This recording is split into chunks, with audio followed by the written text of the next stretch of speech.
Hoje é o dia de Pentecostes. Glória a Deus. Atos dos Apóstolos, capítulo 2, nós vamos ler vários versículos, começando pelo versículo 1. Chegando o dia de Pentecostes, estavam todos reunidos num só lugar. De repente veio do céu um som como de um vento muito forte, e encheu toda a casa na qual estavam assentados. E viram o que parecia línguas de fogo, que se separaram e pousaram sobre cada um deles. Todos ficaram cheios do Espírito Santo e começaram a falar em outras línguas, conforme o Espírito os capacitava. Havia em Jerusalém judeus devotos, vindos de todas as nações do mundo. Ouvindo-se o som, ajuntou-se uma multidão que ficou perplexa, pois cada um os ouvia falar em sua própria língua. Atônitos e maravilhados, eles perguntavam: acaso não são galileus todos estes homens que estão falando? Então como os ouvimos, cada um de nós, em nossa própria língua materna? Partos, medos e elamitas, habitantes da Mesopotâmia, Judéia e Capadócia, do Ponto e da província da Ásia, Frígia e Panfilha, Egito e das partes da Líbia, próximas a Cirene, visitantes vindos de Roma, tanto judeus como convertidos ao judaísmo, cretenses e árabes. Nós os ouvimos declarar as maravilhas de Deus em nossa própria língua. Atônitos e perplexos, todos perguntavam uns aos outros: que significa isto? Alguns, todavia, zombavam deles e diziam: eles beberam vinho demais, eles estão bêbados. Então Pedro levantou-se com os 11 e em alta voz dirigiu-se à multidão: homens da Judéia e todos que vivem em Jerusalém, deixem-me explicar-lhes isto, ouçam com atenção. Estes homens não estão bêbados, como vocês supõem. Ainda são 9 horas da manhã. Ao contrário, isto é o que foi predito pelo profeta Joel.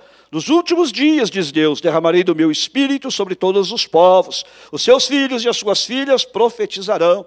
Os jovens terão visões, os velhos terão sonhos. Sobre os meus servos e as minhas servas derramarei do meu espírito naqueles dias, e eles profetizarão. Mostrarei maravilhas em cima no céu, sinais embaixo na terra, sangue, fogo e nuvens de fumaça. O sol se tornará em trevas e a lua em sangue, antes que venha o grande e glorioso dia do Senhor. E todo aquele que invocar o nome do Senhor será salvo. Ao versículo 33. Exaltado à direita de Deus, ele recebeu do Pai o Espírito Santo, prometido, e derramou o que vocês agora veem e ouvem. 36. Portanto, que todo Israel fique certo disto: este Jesus, a quem vocês crucificaram, Deus o fez Senhor e Cristo. Quando ouviram isso, ficaram aflitos em seu coração e perguntaram a Pedro e aos outros apóstolos: irmãos, que faremos? Pedro respondeu: arrependam-se, cada um de vocês seja batizado em nome de Jesus Cristo para perdão dos seus pecados e receberão o dom do Espírito Santo. Versículo 41. Os que aceitaram a mensagem foram batizados, e naquele dia houve um acréscimo de cerca de 3.000 pessoas. Amém? Pentecostes. Pentecostes é a festa do meio de 3 festas judaicas da colheita. É a colheita dos grãos. É chamada Pentecostes, como eu já expliquei aqui na primeira mensagem sobre esta série sobre o Espírito Santo que estamos fazendo, porque acontece 7 semanas ou 50 dias, daí do grego pente, 50, Pentecoste, daí Brasil, aqui temos uruguaios hoje, né? Brasil pentacampeão do mundo, né? Pentacampeão. Penta 5, Pente 50, daí Pentecoste, ok? Então acontecia 50 dias após a Páscoa judaica, que era a festa anterior, que comemora o êxodo dos israelitas, dos judeus, do Egito, e da qual também era morto o cordeiro da Páscoa. Então, tinha a ver com a festa da colheita, preste atenção nisso, festa da colheita. Também, o Pentecostes tinha se tornado uma celebração da entrega da lei por Deus a Moisés no Monte Sinai, que supostamente aconteceu 50 dias após a Páscoa. Isto não está na Bíblia, não diz exatamente que foram 50 dias, mas se supõe que tenha sido. Okay? E algumas pessoas fazem, então, algumas conexões entre esses dois aspectos da festa de Pentecostes e o que aconteceu aqui. Primeiro, houve uma colheita.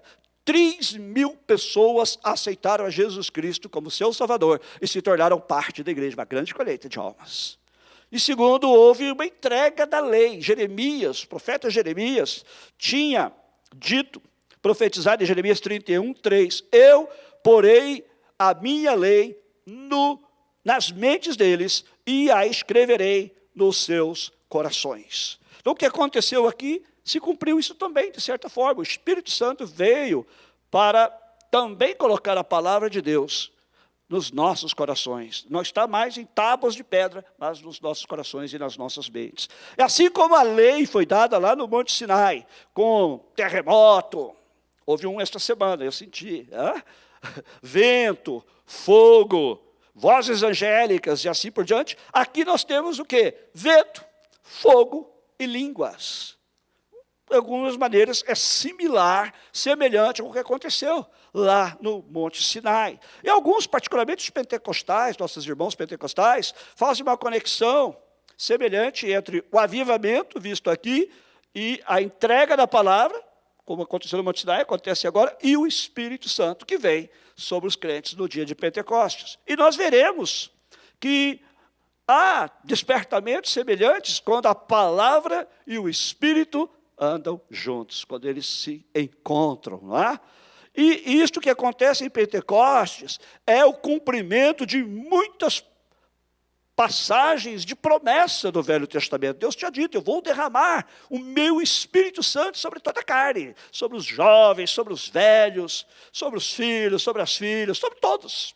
O que não acontecia antes, somente algumas pessoas recebiam o Espírito Santo para algumas ocasiões particulares. Normalmente eram reis, ou profetas, ou sacerdotes. Mas o povo, as pessoas em geral, não recebiam o Espírito Santo. Deus disse, agora eu vou derramar o Espírito Santo sobre todos. Então este é o cumprimento.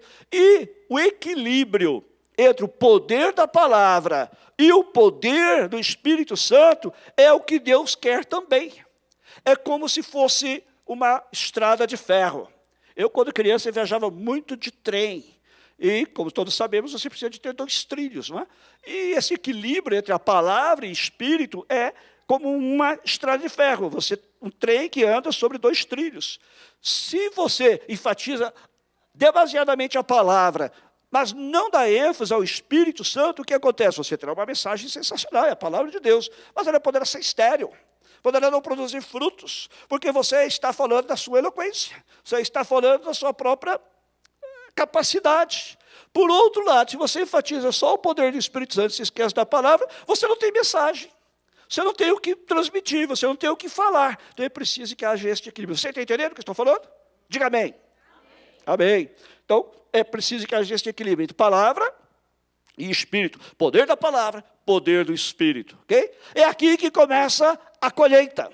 No dia de Pentecostes. É aqui que as coisas mudam de direção. É aqui que começa a mudança interior.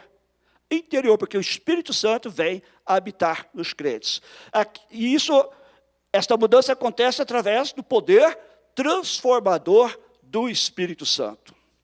Quem são as pessoas envolvidas nisso? Preste atenção, no texto que nós acabamos de ler, se você ler o capítulo anterior, você vai ver que eram 120 discípulos que se reuniam para orar. Como Jesus havia dado uma ordem, ao ascender aos céus, Jesus disse aos seus discípulos, vocês vão receber a promessa do Pai, que é o Espírito Santo. Porém, fiquem na cidade de Jerusalém, até que do alto vocês sejam revestidos de poder. Então, 120 pessoas, 120 crentes. Havia outros discípulos, mas somente estes 120 ficaram ali, orando, buscando a Deus. E eles estavam assentados no belo dia, numa casa, provavelmente do cenáculo, um terraço, como eu falo lá em Minas Gerais, em cima da laje, né? Quando de repente veio o Espírito Santo. Então, estavam todos juntos, um senso de unidade, coisa tremenda, lá, de expectativa. Eles estavam esperando, eles não sabiam o que era, mas estavam esperando. Jesus mandou esperar, eles estavam esperando.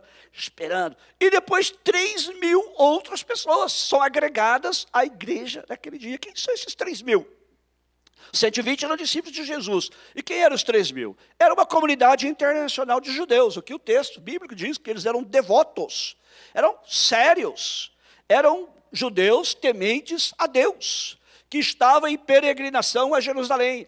A festa de Pentecostes, ou festa da colheita, ou festa das semanas, era uma das Festas a qual os judeus, todo judeu do sexo masculino deveria comparecer em Jerusalém. Nem todos iam, mas os que realmente temiam a Deus iam. E eles estavam ali naquela época para festejar primeiro a Páscoa e depois a festa da colheita. Nós precisamos entender que esses eram 3.000 judeus que tinham estado esperando ser convertidos toda a vida deles. Eles nem sabiam disso, mas Deus estava trabalhando no coração deles e preparando-os para aquele dia, para aquele encontro. E Deus os trouxe a este ponto. Gente, Deus certamente sabe quando enviar o seu Espírito Santo. Deus tem momentos oportunos em que Ele age. A gente chama isso, em teologia, é uma palavra bíblica, kairos, que é o tempo de Deus, é o tempo oportuno. Você tem o seu tempo, que é cronos, né? Por isso que você tem um cronômetro, que o seu relógio é um cronômetro, ele mede o tempo. Muitos agora não usam mais relógio, como eu, apesar de eu ter, fiquei guardado em cada gaveta, mas a gente usa aqui, né? No celular. Mas o tempo de Deus não está vinculado a este tempo. O tempo dele é diferente, é o kairos, quando ele intervém no momento oportuno. Agora, estes homens, esses judeus estavam ali, não eram só 3.000, eram muito mais. 3.000 foram os que se converteram.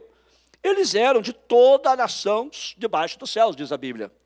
Nós acabamos de ler. Isso não significa que havia aborígenes australianos ali, ou índios brasileiros, ou americanos. Não. Eram de todo o mundo, mas do mundo greco-romano, o mundo daquela época, o mundo que eles conheciam. E Lucas até registra as nacionalidades presentes, para enfatizar a diversidade. Entre outros, havia ali, ele diz, partos, medas, elamitas. Você pensa assim, de onde é essa gente? Do Irã, da Pérsia e da região adjacente. Eram pessoas do Oriente que tinham sido espalhados para lá durante o cativeiro assírio do século 8 a.C. e mais tarde no cativeiro babilônico do século 6 a.C. Alguns eram do Iraque, da Mesopotâmia, você lê aí do texto, seria o atual Iraque. Alguns eram da Ásia Menor, onde seria isto hoje? Na Turquia. Alguns eram do norte da África, eram do Egito e de outras regiões do norte da África. E alguns também eram de Roma. Havia aí 15 ou 16 nacionalidades diferentes representadas. Eram judeus de toda a diáspora. Diáspora é uma palavra usada pelos judeus para se referir aos judeus dispersos pelo mundo inteiro. Onde quer que judeus tivessem sido dispersados, espalhados, durante séculos de perseguição. Por que isso é importante? Porque a natureza dos fenômenos que acontecem ali, que Lucas enfatiza nos dias, primeiro que houve um vento. Diz que eles estavam sentados, como vocês estão sentados aqui hoje me ouvindo, quando de repente ouviu-se o som como de um vento. Não é que era um vento, mas um som como de um vento veemente, de um vento forte, de um vento poderoso. Se você um dia for lá em casa, em outubro, eu vou mostrar para você o que é um vento veemente. Você nunca viu se você nunca esteve em Fontana. O vento que arranca a árvore pela raiz. Vento que leva, às vezes, telhados embora. Vento que derruba caminhões, sabe esses big rigs, como é que chama no Brasil? As jamantas, derruba na freeway perto da minha casa. Quando eu falo, ninguém acredita. Tenho fotos, sabe? Porque o vento é muito forte, assim foi aquele vento. E vento, ou alguma coisa semelhante ao vento, porque diz que como o vento, fala de quê? De poder, eu imagino, né? Para eles era a demonstração do poder do Espírito Santo que estava vindo sobre eles. E depois fogo, ou algo semelhante a fogo, porque diz também que eram como línguas. Não diz que eram línguas de fogo, mas como línguas de fogo. Ou seja, eles veem descer algo sobre eles que se assemelha a línguas de fogo. Nós já falamos em mensagens anteriores sobre o Espírito Santo, que o fogo na Bíblia muitas vezes representa pureza. Né? Lembra de Isaías, capítulo 6, quando Isaías está diante do Senhor, e Deus o chama para o ministério, e fala, como é que eu vou exercer o ministério? Eu sou um pecador, eu tenho lábios impuros. E aí vai um anjo lá, pega uma brasa do altar de Deus e traz para purificar os lábios de Isaías. Então fala de pureza. Outras coisas aconteceram possivelmente, porque eles foram acusados de estarem bêbados. Nós não sabemos exatamente o que aconteceu, por quê? Mas isso aqui nos ensina uma coisa: vento, fogo, ser acusado de estar bêbado nos ensina algo, que nós não podemos colocar Deus numa caixa. Deus só opera assim. Deus só opera do jeito batista. Deus só opera do jeito pentecostal. Deus só opera do jeito presbiteriano. Nós não podemos colocar Deus numa caixa. Coisas incomuns podem acontecer quando o Espírito Santo está por perto. Coisas que nós não estamos acostumados a ver.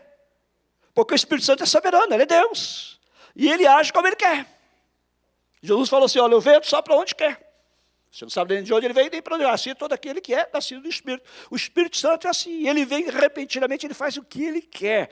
Não é? Independente de eu concordar com ele ou não. Não, mas a minha teologia, o que a minha teologia diz nesta hora não é tão importante. A minha teologia tem que ser correta, ela tem que ser bíblica, tem que ser ortodoxa, mas eu não posso controlar o Espírito Santo com a minha teologia. Amém?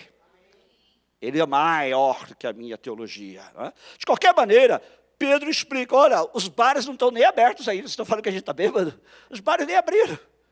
Era comum as pessoas jejuarem neste dia, antes do culto da manhã. O pessoal não tinha nem comido, muito menos bebido. Não é? Agora, é uma grande maneira de atrair a multidão. Porque quando eles ouvem aquele povo, aqueles 120 falando nas suas línguas, e louvando a Deus, engrandecendo a Deus, eles são atraídos para aquilo. E eles chegam, é o programa de relações públicas de Deus. Deus é o maior marqueteiro da história, gente. Ele é bom em relações públicas. Como é que você vai atrair a multidão? Você não tinha Facebook, você não tinha isso, não tinha as mídias sociais. Deus manda 120 falar em línguas diferentes, as pessoas são atraídas. E eles não estavam falando de modo normal, eles estavam louvando e engrandecendo a Deus naquelas línguas, e aquilo atraiu a atenção das pessoas. Agora, este é o maior fenômeno que o Espírito Santo realiza naquele dia, línguas. Existe uma palavra que os teólogos usam, chamada glossolalia. Glossolalia quer dizer falar em línguas ou falar em idiomas. Na verdade, existem 2 milagres que estão acontecendo aqui com as línguas. Primeiro, o milagre da fala. O fato de que eles podem falar estas palavras numa língua que era totalmente desconhecida para eles. Imagina 120 pessoas falando possivelmente 120 línguas diferentes. Ou pelo menos 15 ou 16, que era o número de pessoas representadas ali. Aliás, o número de nações representadas ali. E esse foi um milagre. Os galileus, todos eles eram galileus. Lembra os discípulos de Jesus? Os galileus não eram conhecidos pela sua habilidade linguística. Não é que eles haviam estudado, eles nem sabiam nenhuma daquelas línguas. Eles não conseguiam falar nem a sua própria língua de maneira adequada. Aparentemente, eles cortavam as sílabas. O galileu, quando falava, era igual a mineiro. Pó, pó, pó, pó. Pó, pó. Quem não é mineiro, às vezes, não entende. Quem não entendeu, levante a mão, eu vou traduzir para o português. Aí, pó, pó, pó, pode pôr pó no café? Pode pôr. Está vendo? Ou o texano aqui nos Estados Unidos, né? Y'all. O que é y'all, pastor? What's y'all? Y'all é you all. Mas o texano fala assim, ele também corta, igual mineiro lá no Brasil, né? Outro dia o irmão Hércules e eu resolvemos dar uma demonstração de como a gente fala lá em Minas. E tinha uma irmã nordestina do nosso lado, cearense, ela não entendeu nada que a gente estava falando. Igual o irmão ali também, e outros aí não entenderam, né? Porque é o jeito mineiro de falar, não é assim? Aí a gente corta, né? Belo Horizonte vira Belzonte, né? E aí por aí vai.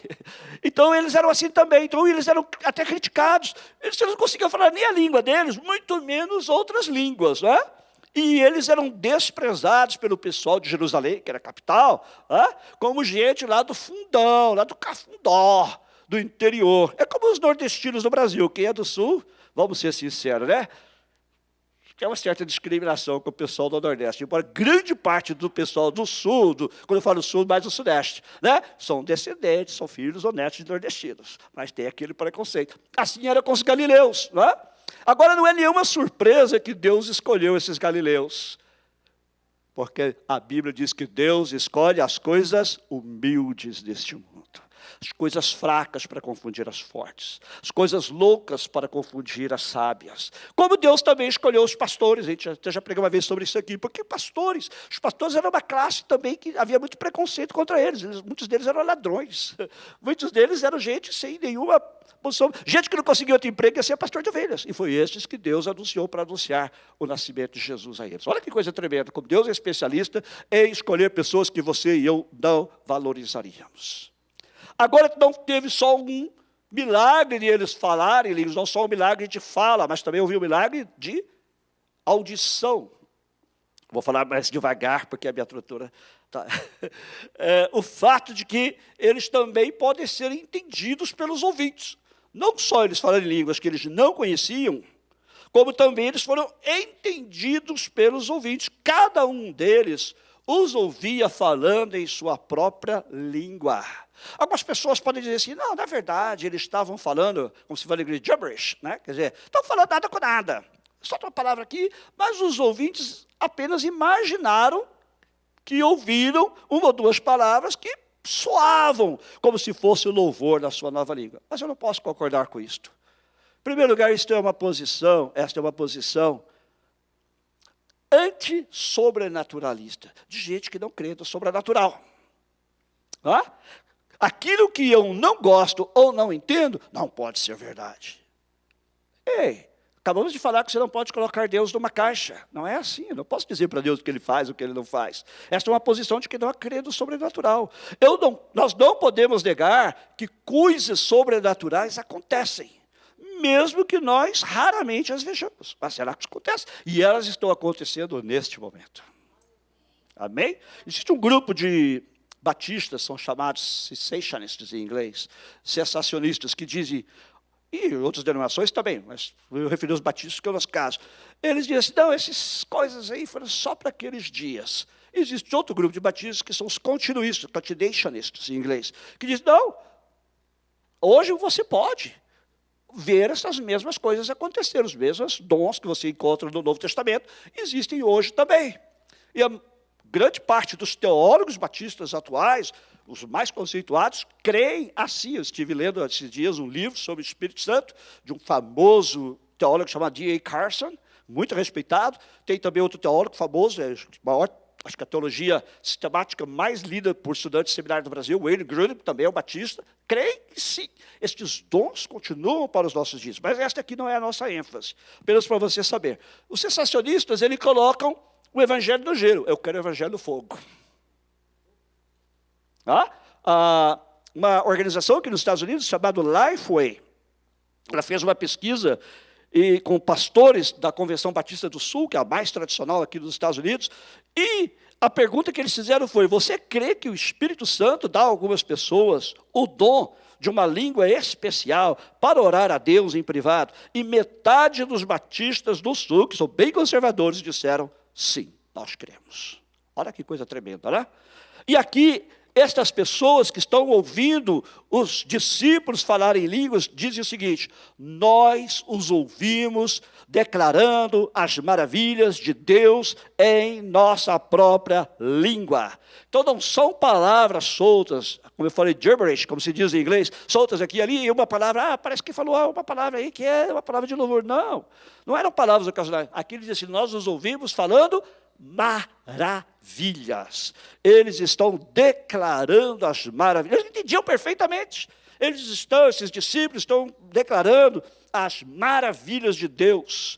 Além disso, Lucas, que escreveu este texto, ele é um médico. E ele é um médico e um escritor, um historiador de primeira categoria. Ora, por que isto é importante? Por que Pedro dá tanta ênfase a isto? Primeiro, porque é a reversão de um grande evento, até mesmo uma maldição. Se você já leu a Bíblia em Gênesis 11, você encontra a história de Babel. Todos os homens falavam a mesma língua, as mulheres também, tá? Porque às vezes as mulheres falam uma língua que hoje os homens não entendem, né? Mas todos falavam a mesma língua naquele tempo. E as pessoas tentaram se fazer maiores do que Deus. Chegar até o céu. Vamos subir até o céu, vamos construir uma torre e vamos chegar até os céus. Deus confundiu a língua delas. Ele as separou linguisticamente e as espalhou para todo lado. E com isso, cada vez maior foi o desentendimento entre os homens, porque não conseguiam mais entender uns aos outros. Foram divididos. Às vezes, eu sei que tenho essa cara internacional, né, Diego? Diego e eu parecemos assim, lá, internacionais. Às vezes eu estou aqui em Glendale e os armênios vêm falar comigo, pensando que eu sou armênio. Eu não sei uma única palavra de armênio.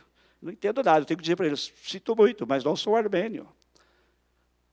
Muitos hispanos pensam que eu sou mexicano, aí ainda dá para me virar. Mas muitos mexicanos pensam que eu sou do Paquistão. Aí complica. É porque você parece, mas você é muito branco, então você é do Paquistão. Eu nem sabia que o paquistanês era tão branco. E nem eu me imaginava tão branco. Mas, enfim, né? Às vezes eu estou ali, nessa área aqui de Beverly Hills, aí, Redondezas, os judeus pensam que eu sou judeu. E os árabes pensam que eu sou árabe. Só que quando falam comigo, não consigo. Eu falo, sinto muito, não sou da sua raça, eu sou da sua cultura e não falo o seu idioma. Podemos nos comunicar em inglês, mas... Agora, eu sempre falo para os irmãos, eu dou graças a Deus, porque até hoje o FBI não pensou que eu fosse um terrorista. Porque dizem que eu pareço alguns também. Então, acho que é por isso que toda vez que eu chego no aeroporto, eles me param. Por causa do meu sobrenome, Al-Banês. Al-Qaeda. Al isto, al aquilo. Mas, enfim, Deus fez isso e com isso Ele criou uma separação entre os homens. Os homens não conseguiam mais se comunicar, né? Você veja que hoje as Nações Unidas tentam reunir os homens, tentam reunificar, não conseguem. A União Europeia tenta, faz lá alguma coisa, mas não consegue unir o mundo. Por quê? Porque Deus fez com que os homens fossem separados. Lá, eles tentaram subir até o céu e Deus amaldiçoou. Aqui, o céu desce até os homens. Deus desce. Ele os abençoa e Ele os reúne. E Ele os une. E Ele remove todas as barreiras. Uma língua. A língua de Deus, que é o amor. Continuam falando idiomas diferentes, porém há uma língua que os une. E esta língua é o amor. Amém? Uma língua, a língua de Deus. A nossa única comunidade, uma comunidade, a igreja. Irmãos e irmãs que são atraídos, juntados por Deus, e que logo se mostra que vivem em harmonia e poder no capítulo seguinte, Atos capítulo 3. A coisa mais incrível que existe no mundo é a igreja de Jesus. Você pode estar onde você estiver no mundo. Se você não souber o idioma, você grita aleluia, logo vai aparecer um crente. E há uma identificação imediata entre os cristãos. É incrível, pode até não se entender, falando uns aos outros, mas há uma união, uma harmonia de espírito. Porque foi Deus quem criou essa comunidade. E essa comunidade reúne gente de todo lado. Então agora não tem mais questões de barreiras de raça. Somos povo só. O Hércules sempre brinca que uma vez ele estava conversando comigo aí fora, e ele chegou e falou assim, eu vou dizer o nome dele, porque na verdade foi uma brincadeira só. Ele falou assim, o Sérgio não gosta de preto. Se você conhece o Hércules, não preciso falar mais nada, né? Aí eu olhei para ele bem sério, esperei aqueles segundos cruciais, falei para ele assim, eu também não. Ele ficou decepcionado, ficou com a cara, eu vi a cara dele. Quando eu vi aquela cara que ele ficou abatido, eu falei, eu só gosto de preta.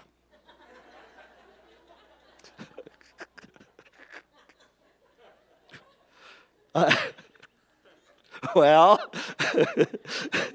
mas não há mais, né? Na igreja não há barreiras de raça, não há barreira de cor, não há barreira de língua, não há barreira de gênero, né? Nem para nós, nem para Deus, porque essas barreiras foram vencidas sobrenaturalmente. Aleluia! Veja o culto aqui esta noite. É uma obra do Espírito, gente. Quando pessoas diferentes se reúnem por causa de Jesus, né? Olha, a gente tem corintiano e tem flamenguista aqui junto.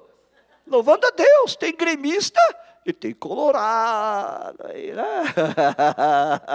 Internacional. Atleticano e cruzeirense. É só na igreja de Jesus. Argentino e brasileiro. Argentino e uruguaio. Só na igreja de Jesus. Argentino e brasileiro também. Só na igreja de Jesus. Né? Então, agora o Espírito Santo é derramado. Sobre homens, sobre mulheres, sobre filhos, sobre filhas, sobre homens ricos, sobre servos, sobre escravos, sobre jovens e sobre velhos, sobre toda a carne, conforme Deus tinha dito que Ele faria. Amém?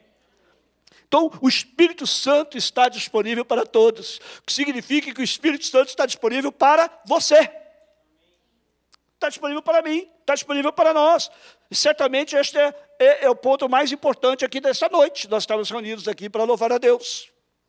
Isso não é algo que você explica clinicamente, você não consegue explicar intelectualmente, e não é, você se explica que é algo poderoso, experimental, algo que você pode experimentar, porque é uma experiência pessoal com Deus através do seu Espírito Santo.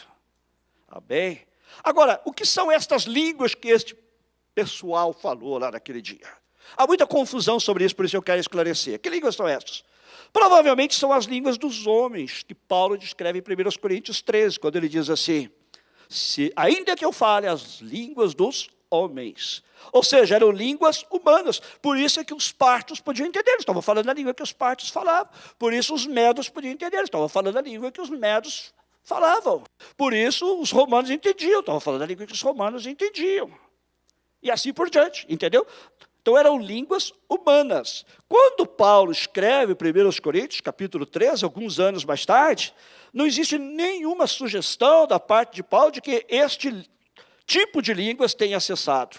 Então, há pessoas que continuam, como naquela pesquisa mostrou que pastores, até mesmo entre os batistas do sul, que creem que sim, estes dons continuam. E a grande teórica dos batistas que dizem, não, estes dons continuam. Podemos não ver tanto, mas eles continuam existindo. Né? Agora, estas línguas são diferentes daquelas línguas de 1 Coríntios, capítulo 14, que possivelmente são aquelas línguas de anjos a que Paulo se refere. Ele diz assim, ainda que eu fale as línguas dos homens e as línguas dos anjos. Então, estas são línguas diferentes. Essas línguas de 1 Coríntios, capítulo 14. Porém, aqui, ele está falando de língua de homens. Lá em 1 Coríntios 14, ele está falando de línguas que ninguém entende, a menos que alguém interprete. Ele está falando de um dom que é dado pelo Espírito Santo a uma pessoa para que ela possa expressar seu coração a Deus. Paulo diz assim, aquele que ora em línguas, essas línguas de 1 Coríntios 14, não essas de Atos 2, ele está orando a Deus em seu espírito. Ela está expressando a sua adoração, é uma língua para adorar a Deus. Paulo fala assim, aquele que ora, ora bem, e ele louva a Deus em seu espírito. E isso é dado ao espírito da pessoa através do Espírito Santo. Então, ela, com o seu espírito, se comunica com Deus, ok? Ou então, também ela pode falar a outras pessoas quando há interpretação. Do contrário, ninguém entende, ok? Mas esse não é, como eu falei, esse não é o nosso ponto aqui. O que é importante para nós aqui? É hora de nós tomarmos Deus pela sua palavra e aplicar isso nas nossas vidas. Como nós podemos aplicar isto que está aqui em Atos capítulo 2? Primeiro, o Espírito Santo produz fenômenos. Estes fenômenos podem ser um sinal do mover do Espírito Santo. Lá naquele caso foram línguas como de fogo e vento veemente, ou som como de um vento veemente. Estas coisas nunca mais aconteceram na Bíblia. Foi só naquele lugar. Nunca mais desceram línguas de fogo. Nunca mais houve o som de um vento veemente. Então, mas isso não limita o Espírito Santo. Ele pode trazer fenômenos, porque ele é Deus e ele é soberano, certo? Mas estas coisas não são as mais importantes. Segundo, o Espírito Santo une as pessoas. Ele derruba as barreiras. Isto também é um sinal do mover do Espírito Santo. Quando barreiras são removidas. Quando barreiras são destruídas. Você que está aqui nesta noite, se você está em conflito com alguém hoje, deixe que o Espírito Santo trabalhe em sua vida. Deixe o Espírito Santo entrar nessa questão. E deixe o Espírito Santo reverter a Babel que está no seu relacionamento. E o que está acontecendo é Babel, separação, confusão. A palavra Babel literalmente significa confusão. Deixe que o Espírito Santo entre e quebra essa barreira, esta confusão, esta Babel da sua vida.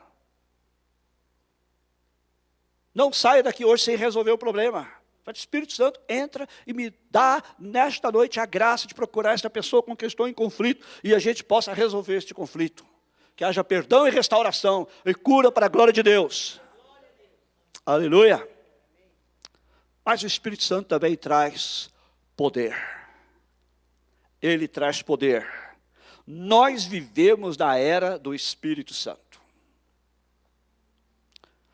Quando o cristianismo não é meras palavras, para que a cruz não seja esvaziada do seu poder.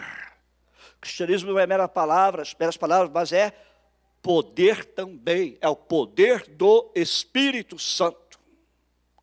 Quando Paulo foi pregar aos coríntios, ele fez ali a obra de Deus, e mais tarde ele escreveu aqueles coríntios dizendo o seguinte: eu, irmãos, quando fui ter aí com vocês, quando eu fui pregar o evangelho aí em Corinto, eu não fui a vocês com palavras de sabedoria humana. Eu não fui a vocês com palavras de eloquência, ainda que Paulo era muito eloquente. Eu não fui até vocês com conhecimento humano meramente, mas eu fui, a minha palavra, ele diz, a minha mensagem consistiu em demonstração do Espírito Santo e de poder. É o Espírito Santo que nos dá poder para nós sermos testemunhas de Jesus. E isso é o mais importante. Pense naqueles discípulos, poucos dias atrás, quando Jesus foi preso, eles o negaram. Pedro negou Jesus 3 vezes. Pedro fugiu da raia. E agora quem é que se levanta aqui do texto de Atos 2 e prega para aquela multidão? Pedro. Porque ao receber o Espírito Santo, o mais importante não foi ele falar em línguas, mas foi que ele recebeu o poder para falar, para ser testemunha de Jesus. E para ter uma vida cristã vitoriosa, porque Pedro até então vivia capengando, você lembra disso? Altos e baixos, altos e baixos. Tem crente que ainda é assim, né, hoje? É que nem aquela mola, sabe, desenho animado? Boing, boing, uma hora está lá em cima, outra hora está embaixo, uma hora está em cima, outra hora está embaixo. Não é assim? Hã? E Pedro era esse, uma hora estava em cima, outra hora embaixo. Mas ele fala assim: Jesus, tu és o Filho de Deus. O poder. Depois ele, nem sei quem é esse cara não. Quando a mulher falou, você estava junto, você era um deles. Eu? Alex, você está enganado, eu não era um deles não. Você está me confundindo com alguém aí, hein? Você está me confundindo com o Marco. Esse Pedro era assim, tinha esse tipo de personalidade e temperamento. Mas quando ele recebe o poder do Espírito Santo, ele é totalmente transformado. Ele agora muda. Ele agora passa a dar testemunho de Jesus com poder. E eu quero dizer uma coisa para você: não tem falta de poder do Espírito Santo para nós. Não tem falta. Não tem reticência da parte de Deus de dar o Espírito Santo com poder a você. É uma questão de pedir. É uma questão de buscar e de bater. Jesus disse: olha, se vocês são maus, sabem dar boas dádivas aos seus filhos, quanto mais o Pai Celestial dará o Espírito Santo àqueles que lhe pedirem. Você pede, você recebe. Você não pede, você não recebe. Da parte de Deus, Ele está pronto para derramar o Espírito Santo sobre nós. Sobre você, sobre mim. Mas nós precisamos buscar o Espírito Santo. Eu já disse e vou repetir: se você é cristão, você já tem o Espírito Santo morando em você. Amém? Mas, tem, como a gente canta naquela outra canção, tem muito mais que isto. Tem Pentecoste também. Tem poder do Espírito Santo para a sua vida. Sabe? E a gente nota duas coisas aqui no poder do Espírito Santo quando vem sobre aqueles discípulos. Você tem dificuldade em louvar a Deus? O seu louvor é tedioso.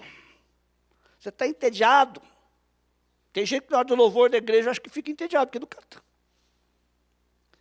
Sabe o que você está precisando? Do poder do Espírito Santo. Diz que quando o Espírito Santo desceu sobre eles, o Espírito Santo liberou louvor neles. Eles anunciavam as grandezas de Deus. Estavam louvando a Deus. Em línguas que nem mesmo eles entendiam, mas que os outros entenderam. Eles falaram assim: eles estão anunciando o quê? As grandezas de Deus. Eles estão louvando a Deus. Você não consegue louvar a Deus? Peça o poder do Espírito Santo, que Ele vai capacitar você para louvar. Sabe? Tem dia que a gente chega na igreja, meio cabisbaixo, né? Meio desanimado. E a gente não quer daquele pique para louvar. Mas aí você pede: Espírito Santo, vem sobre mim. Dá a tua graça. Reveste do teu poder. E Ele capacita você. E não é só quando você está reunido com os irmãos, na sua casa, no seu dia a dia. É o Espírito Santo, uma das primeiras coisas que Ele faz, quando o seu poder vem sobre nós, é nos capacitar para louvar a Deus. Foi o que eles fizeram, engrandecendo a Deus, glorificando a Deus. E a segunda coisa: você é tímido em proclamar o Evangelho? Vamos ser sinceros, uma das coisas mais difíceis que existe é falar de Jesus para as pessoas. É o crente falar de Jesus. Vamos ser sinceros, é ou não é verdade? A gente fica intimidado, a gente fica, como dizem, shy, timid, alguma coisa assim, né? Agora, quando eu recebo o poder do Espírito Santo, a coisa muda. Pedro tinha coragem de falar para alguém de Jesus? Ele negou Jesus 3 vezes. Os outros discípulos tinham coragem? Não, eles se trancaram numa casa, com medo das autoridades.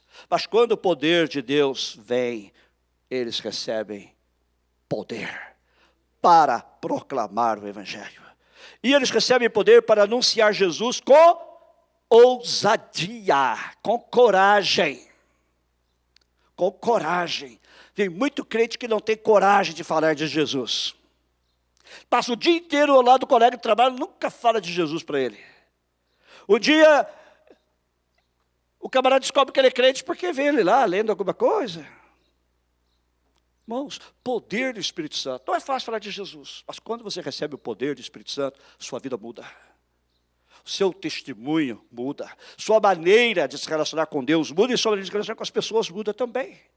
Havia um grande homem aqui desse país chamado D.L. Moody. Ele era um pregador do Evangelho do século XIX. Ele era pastor de uma igreja em Chicago. A igreja dele sofreu com um grande incêndio que houve em Chicago, que destruiu praticamente a cidade toda. E um dia ele estava lá, e 2 senhoras velhinhas estavam orando por ele. E ele perguntou, vou colocar nas minhas próprias palavras para você entender. Ele perguntou, mas o que vocês estão orando? Ah, nós estamos orando para que o Senhor seja revestido com o poder do Espírito Santo. Ele, dentro dele, né? Orar por mim. Pastor? Evangelista famoso? Orar por mim, para eu ser cheio do Espírito Santo, para eu ser revestido com o poder do Espírito Santo. É assim. O Senhor precisa de mais. Nós vamos orar para o Senhor. Até que o Senhor tenha sido, eles usaram a expressão batizado. Batizado do Espírito Santo. Até que o Senhor seja revestido com esse poder do Espírito Santo. Aí ele finalmente, tá bom, então vamos orar. Ele deixou que elas orassem. E eles oraram ali um tempo, e várias vezes, vários dias. Aí ele disse que um dia ele está andando em Nova York, no meio da rua. Imagine você, vai lá, centro de Los Angeles, né? Andando ali. De repente o Espírito Santo veio sobre ele. E ele falou assim, que ele sentiu tanto poder da presença do Espírito Santo na vida dele, que ele teve que pedir a Deus, Deus, por favor, retira a tua mão, porque eu não aguento mais. E ele diz o seguinte, a partir daquele dia, ele continuou pregando os mesmos sermões que ele sempre pregava. Ele não mudou nada, ele não dava pulo, ele não gritava aleluia, nem nada disso, ele fazia o que ele sempre fazia. Pregava da mesma maneira, mas ele percebeu que havia uma diferença. Muito mais pessoas estavam se chegando a Cristo. Foi o que aconteceu aqui em Pentecoste.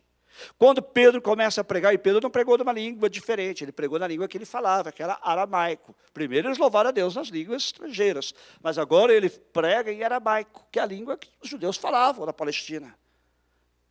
E o sermão dele é revestido do poder do Espírito Santo. E ele cita as Escrituras. Quando você falar de Jesus, cite as Escrituras. Porque é a palavra de Deus que entra nos corações e não volta vazia. E ele faz isso no poder do Espírito Santo e 3.000 pessoas se decidem por Jesus Cristo. 3.000 pessoas aceitam a Cristo como seu Salvador. Então eu quero que você preste atenção nisso. Fenômenos como vento, fogo, unidade com as pessoas, louvor, podem ser sinais de sermos cheios com o Espírito Santo. Mas o poder para proclamar o nome de Jesus é a chave. É a chave. Vou lhe dar uma ilustração que acho que você vai entender. Uma vez, uma mãe que queria muito que seu filho aprendesse piano, para incentivar o menino, que tinha uns 5 anos, levou no concerto do grande pianista Paderewski. Só quem entende música sabe quem é Paderewski, né? Essas pessoas aí.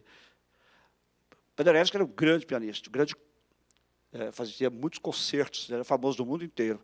E a mãe levou aquele menino. Aí, no momento lá, está todo mundo no teatro. Sabe quando seu filho sai correndo, você não se dá conta? Quem aqui já aconteceu isso? O filho saiu correndo e você não percebeu. Quase toda mãe já passou, e pai também, né? De repente, quando eles olham assim, a luz do foco brilha lá sobre o piano. Quem está sentado lá no piano? O menino de 5 anos. Ô Bruno. Bruno, está me ouvindo? Traz seu filho aí. Chama o Bruno aí para mim, por favor, alguém. Ele está aí atrás, ó. Acho que ele não está me ouvindo. Chama aí. Quando eles olham, quando a mãe olha, está lá o menino sentado no piano. Eu não sei tirar nenhuma nota aqui no piano, viu, gente? Não sei nada. Mas o menino era melhor que eu. O menino está lá no piano. Traz ele aí, meu amiguinho, que gosta de louvar o Senhor. Está o menino lá. Twinkle, twinkle, little star. Tá, tá, tá, tá, tá, tá, tá. Não sei nem fazer isso, tá vendo? Sou desafinado pra caramba. Quando o menino veio, eu me fiz, né? Aí o que aconteceu? A mãe morrendo de vergonha. Imagina, né? Ele lá no palco, tocando Twinkle, Twinkle, Little Star. Essa é a primeira música que as crianças aprendem aqui nos Estados Unidos, né? O maiorzinho, traz aqui que eu vou. Ele vai dar um concerto de piano para nós aqui. O Luca. Tá ocupado. Ah, ele está na sala, tudo bem. Obrigado. Aí o que acontece? O menino está lá, a mãe morrendo de vergonha, chega o grande Paveresco. O nome é complicado, né? Chega por trás dele. O menininho está lá batendo nas teclinhas. Ele chega por trás, pega, assim, envolve o menino com a sua presença e começa a tocar uma melodia em cima do que o menino está tocando. Ah, a multidão vibrou, né? A multidão vibrou, porque ele soube utilizar aquilo. Assim somos nós quando nós temos o poder do Espírito Santo. Você é o twinkle, twinkle, little star. Você fala de Jesus na sua fraqueza, mas o Espírito Santo vem e faz um concerto. E toca os corações. Inclina a sua cabeça nesta noite. Inclina a sua cabeça nesta noite. Cadê os músicos? Há muito mais que isto. Há muito mais do que você já experimentou na sua vida. Espírito Santo sopra sobre nós nesta noite. Espírito Santo sopra em nós. Espírito Santo, esperamos por Ti nesta noite.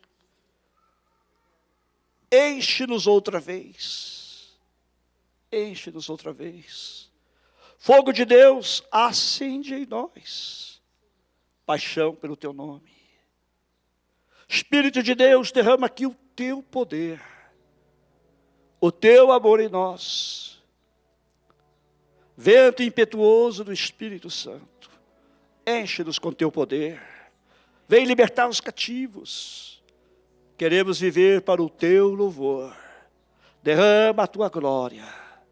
Derrama a Tua glória, Espírito de Deus. Vem, acende em nós, Senhor. Vem, acende em nós, Senhor. Vem, acende em nós paixão pelo Teu nome. Ore agora, peça que o Espírito Santo encha a sua vida. Peça que o poder do Espírito Santo venha sobre você. Você que tem sido um crente fraco. Você que não consegue ter uma vida de vitória. Você que não consegue falar de Jesus, testemunhar de Jesus. Você que precisa de uma intervenção do Espírito Santo porque você está em conflito com alguém. Este é o momento de você pedir a Deus o poder do Espírito Santo na sua vida.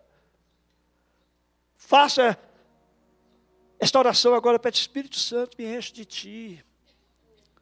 Como lá em Pentecoste, vem sobre mim nesta noite.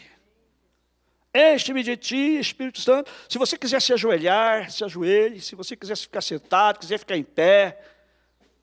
Ore a Deus agora, peça Espírito Santo, me enche de Ti.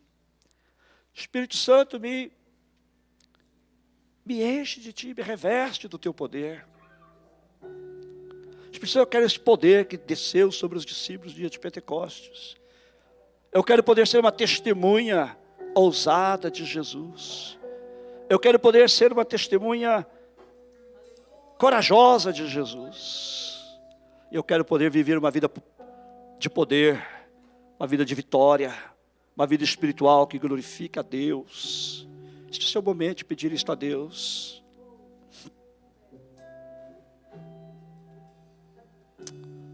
Aleluia. Espírito Santo de Deus, vem sobre este lugar. Espírito Santo, vem sobre este lugar. Vem sobre as nossas vidas.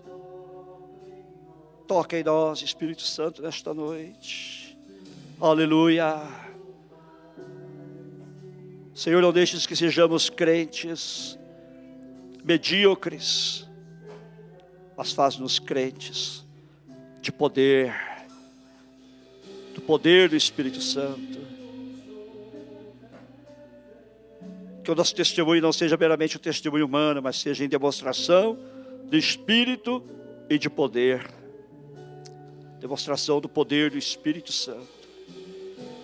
Nós possamos tocar vidas, Senhor. Que nós possamos tocar vidas, ó Deus. No poder do Espírito Santo. Aleluia. Talvez não vamos ganhar 3.000 pessoas, mas podemos ganhar uma pessoa para Jesus nos próximos dias. Ou podemos ganhar dezenas para Jesus nos próximos meses. Ou centenas para Ele nos próximos anos. Ó Espírito Santo, vem sobre nós. Reveste-nos do Teu poder. Reveste-nos, Senhor. Ajuda-nos a entender que há muito mais que isto. Há muito mais do que aquilo que nós estamos acostumados. Há muito mais do que aquela porção com a qual já nos acostumamos.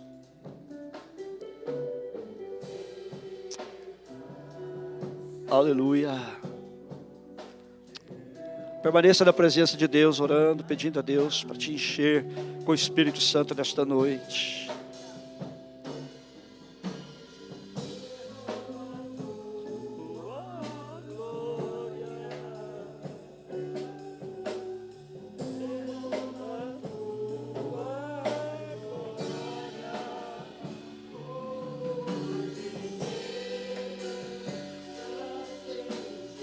Vamos orar juntos esta canção. Vamos transformar essa canção na nossa oração. Pelo Teu nome, Deus, derrama aqui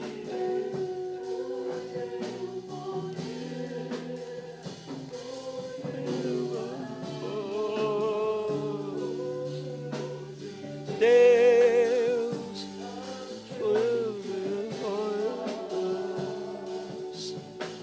chamo pelo Teu nome, Deus, derrama aqui